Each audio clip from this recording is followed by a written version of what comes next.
Saya tunjukkan cara saya ambil rhizome kantan bunga merah. Pertama, saya gunakan serampang 3 mata sehingga lembut tanah di sekeliling.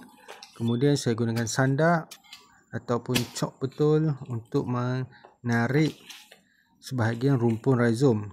Dan saya akan cari rhizome mana yang ada sehinggalah saya dapat jumlah rhizome yang dikehendaki.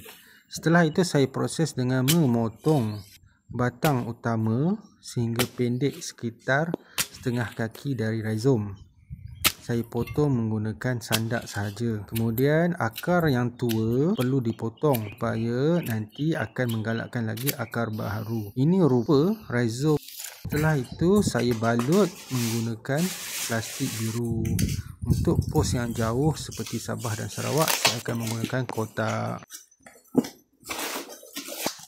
Rhizome yang sudah siap dibungkus, siap sedia untuk dipos.